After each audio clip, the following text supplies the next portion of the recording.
The first shot rang out just after noon, echoing between the glass towers of downtown Austin. People thought it was a tire popping. Then they saw the blood. Senator Malcolm Hargreave, frontrunner in the presidential race, collapsed mid-sentence at a Riverside campaign rally, his body folding unnaturally as chaos detonated through the crowd.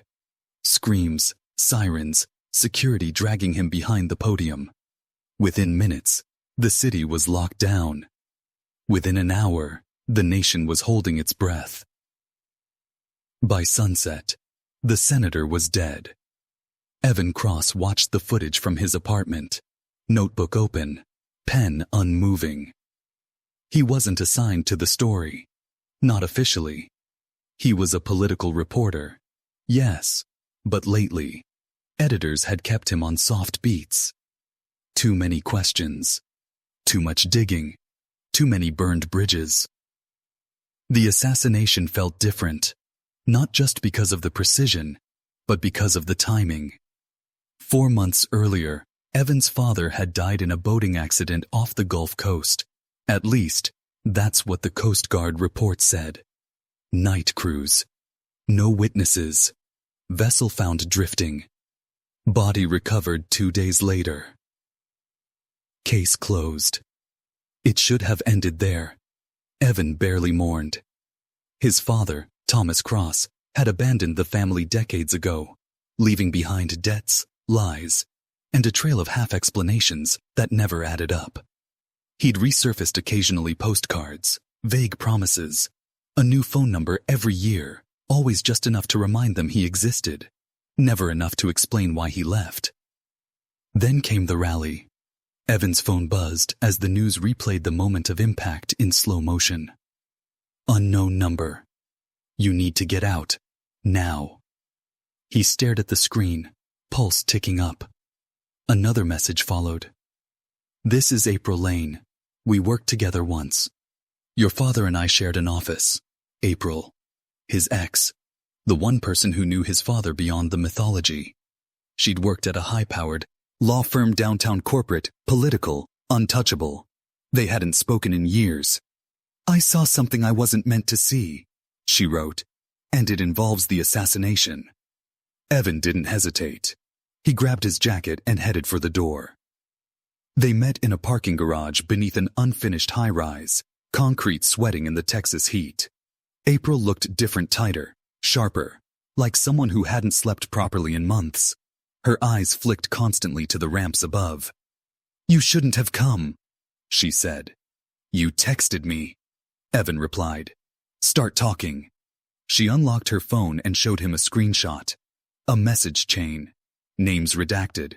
Numbers unfamiliar. One line stood out. The rally window is confirmed. Cleanup will trace back to maritime incident. Evan felt his stomach drop. Maritime incident? April swallowed. Your father. Evan laughed once, sharp and disbelieving. He's dead. That's what I thought too, she said. Until I saw this. She pulled up a second image, a financial transfer routed through 3 shell accounts, time-stamped 2 weeks after Thomas Cross supposedly died. The signature code was unmistakable. His father's.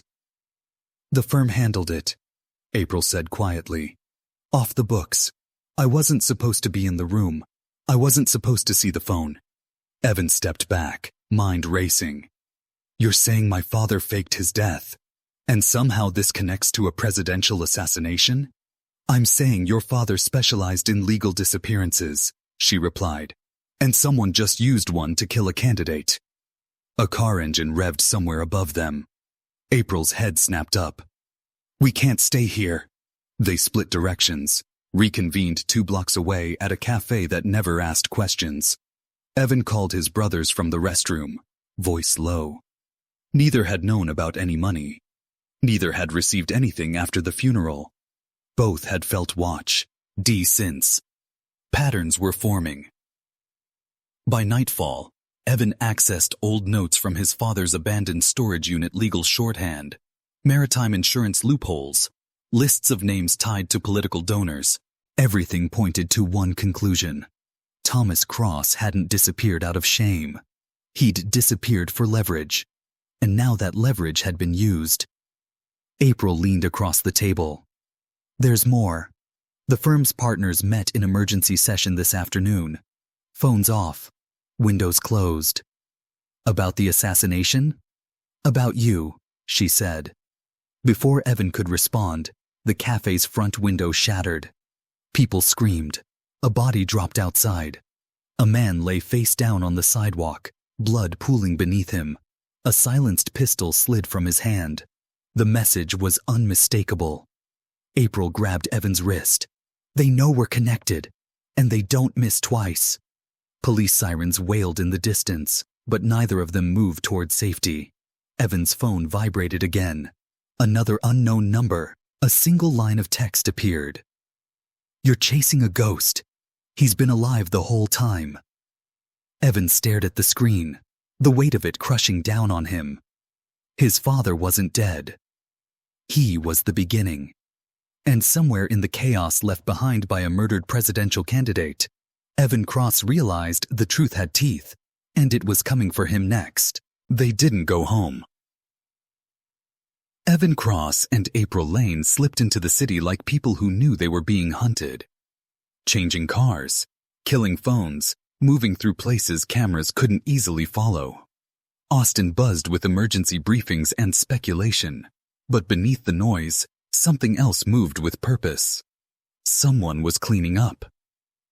The dead man outside the cafe was identified before midnight. Not a local, not a freelancer. A former private security contractor with ties to political risk consulting, one of those careers that never left fingerprints. The official story would call it a lone actor. Evan knew better.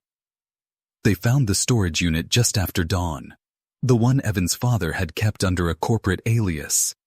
Inside, amid legal pads and waterlogged boxes, was the spine of the operation.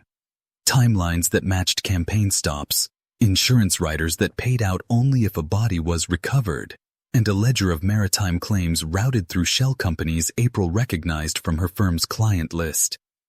Thomas Cross hadn't faked his death to disappear. He'd faked it to move freely. He designed the escape, April said, scanning the ledger, then sold it. Evan's hands shook as he turned a page. A note in his father's handwriting sat in the margin. If they ever need a body, give them water and darkness. The plan clicked into place with a sickening clarity. The assassination hadn't begun with a gun. It had begun months earlier, offshore, with a boat drifting at night, and a man who knew how to vanish. The maritime incident wasn't a cover-up.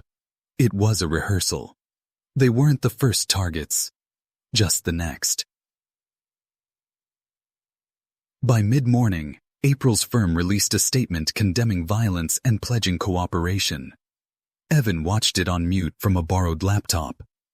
The partners' faces were calm, practiced, untouchable.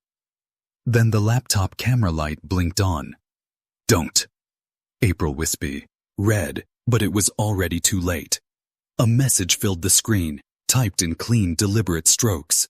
You're close, too close. The address that followed wasn't a threat. It was an invitation.